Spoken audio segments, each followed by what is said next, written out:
प्रिय दर्शकों, स्वागत है हमारे चैनल पर। आज की इस विशेष कहानी को सुनने से आपके जीवन में सुख, शांति और समृद्धि आएगी। यह कहानी न केवल आपको प्रेरित करेगी बल्कि आपके घर में हमेशा लक्ष्मी माता का वास भी सुनिश्चित करेगी। तो आप सभी से अनुरोध है कि हमारे चैनल को सब्सक्राइब करें, बेल आइकन दबाएं ताकि हमारे नए वीडियो की जानकारी सबसे पहले आपको मिले। साथ ही वीडियो को लाइक और शेयर ज़रूर करें जिससे इस ज्ञान को और भी लोग प्राप्त कर सकें। कहानी शुरू होती है एक मोर और मोरनी से, जो एक हरे भरे जंगल में सुख और शांति के साथ रह रहे थे। मोरनी ने एक दिन मोर से कहा, पिया जी, हमें इस जंगल से निकलकर उस स्थान पर जाना चाहिए जहां हमारे समाज के और भी मोर और मोरनियां रहते हैं। वहां हम अपने जैसे और पक्षियों के साथ रह सकेंगे। मोर ने मोरनी से कहा, प्रिय, हम यहाँ कितनी सुखी हैं, क्यों हमें यहाँ से जाना चाहिए? बाहर की दुनिया में लड़ाई झगड़े होते हैं और फिर वहाँ भी हमें ऐसी समस्याओं का सामना करना पड़ सकता है। लेकिन मोरनी अपने निर्णय पर अडिग थी। मोर को अंततः मोरनी की बात माननी पड़ी और वे दोनों उड़कर एक नगर में आ गए। इस नगर का राजा एक विशेष गुण रखता था, वह पशु पक्षियों की भाषा समझ सकता था। राजा ने कराव शास्त्र का अध्ययन किया था जिससे उसे जीव जंतुओं की भाषा को समझने की दक्षता मिली थी।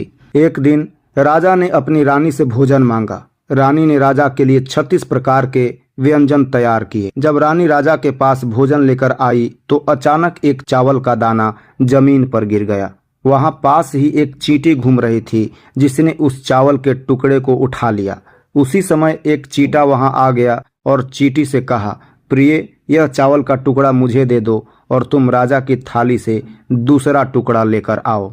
राजा इन सब बातों को सुन रहा था क्योंकि वह जीव जंतुओं की भाषा समझ सकता था।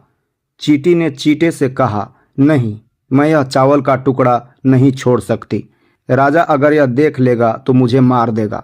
चींटे ने कहा, तुम जाओ, राजा को कुछ पता नहीं चलेगा। लेकिन चींटी ने इस बात को नहीं माना और आखिरकार दोनों ने राजा की बात को भांप लिया कि राजा उनकी बातें सुन रहा था।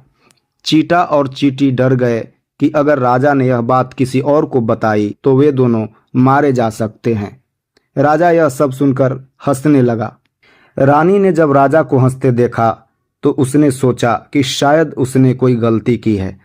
रानी ने राजा से बार बार पूछा कि वह क्यों हंस रहा है, लेकिन राजा को चींटी की बात याद थी कि अगर वह यह बात किसी और को बताएगा तो वह पत्थर का बन जाएगा। लेकिन वह रानी को कुछ नहीं बताना चाहता था। रानी ने जिद पकड़ ली कि राजा को उसे बताना ही पड़ेगा कि वह क्यों हंस रहा था। आखिरकार राजा ने रानी से कहा, अगर मैं तुम्हें यह बात बताऊंगा तो मैं पत्थर का बन जाऊंगा। रानी ने फिर भी जिद की और राजा मजबूर हो गया। वह रानी को लेकर जंगल में चला गया और जैसे ही उसने रानी को सारी बातें बतानी शुरू की, वह धीरे धीरे पत्थर का बनता गया। जब राजा ने पूरी बात सुनाई, वह पूरी तरह से पत्थर का बन गया।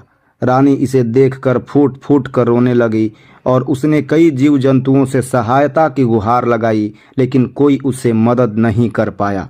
यह सब मोर और मोरनी देख रहे थे। मोर ने मोरनी से कहा, प्रिय, हमें रानी की सहायता करनी चाहिए। हम उसे पूरी तरह से नहीं बचा सकते, लेकिन उसे धीरज तो दे ही सकते हैं। मोर और मोरनी रानी के पास गए और उसे समझाया, रानी साहिबा, अब आप ही राज्य की जिम्मेदारी संभालें। राजा तो अब पत्थर बन चुका है। रानी ने कहा, मैं यह कैसे कर सकती हूँ? मेरा पूरा संसार तो खत्म हो चुका है। मेरा पति पत्थर का बन चुका है और अब मेरे लिए क्या बचा है? मोर और मोरनी उसे धीरज बंधाते रहे, लेकिन रानी ने भी धीरे धीरे पत्थर का रूप ले लिया। मोर और मोरनी इस घटना से बेहद परेशान हो गए। उन्हें यह डर सताने लगा कि कहीं यह विपदा उन पर भी न आ जाए। उन्होंने सोचा कि अगर उन्होंने भी यह बात किसी से कही तो वे भी पत्थर के बन जाएंगे। इस चिंता में मोर और मोरनी ने फैसला किया कि वे सभी चींटियों को मार देंगे ताकि कोई चींटी फिर से उन्हें इस संकट में न डाल सके। मोर और मोरनी ने चींटियों का शिकार करना शुरू कर दिया। सभी चींटियां डर के मारे अपने बिलों में छिप गई। भूख से तड़पती एक चींटी और चींटा भगवान विष्णु की तपस्या करने लगे। भगवान विष्णु ने उन्हें दर्शन दिए और उनसे कहा कि वे उनसे वरदान मांग सकते हैं। चींटी और चींटे ने भगवान से वरदान मांगा कि उनके पेट में गांठ लग जाए ताकि वे बाहर न आ सकें और मोर उन्हें मार न सके। भगवान विष्णु ने उनके पेट में गांठ लगा दी और फिर मोर और मोरनी के पास जाकर उनसे कहा, अब तुम चींटियों का शिकार बंद कर दो। असली दोषी राजा था, क्योंकि वह पशु पक्षियों की भाषा समझने के साथ साथ उनके रूप को भी धारण कर लेता था। यही उसका पाप था, इसलिए वह पत्थर का बना। मोर ने भगवान विष्णु से पूछा, प्रभु, यदि मैं यह बात किसी और से कहूं तो क्या मैं भी पत्थर का बन जाऊंगा? भगवान विष्णु ने कहा, नहीं, अब तुम्हारे ऊपर से यह संकट समाप्त हो चुका है। मोर और मोरनी यह सुनकर बहुत प्रसन्न हो गए। खुशी से मोर नाचने लगा, लेकिन तभी उसने अपने फटे हुए पैर देखे। मोर को अपने फटे हुए और बदसूरत पैर देखकर दुख हुआ और उसने सोचा कि यह उसकी गलतियों का परिणाम है। इस कहानी से हमें यह सीख मिलती है कि हमें किसी भी परिस्थिति में धैर्य नहीं खोना चाहिए और हमेशा सही रास्ते पर चलना चाहिए। आप सभी से पुनः अनुरोध है कि हमारे चैनल को सब्सक्राइब करें, वीडियो को लाइक करें और शेयर करें, ताकि और भी लोग इस ज्ञानवर्धक कहानी का लाभ उठा सकें। धन्यवाद।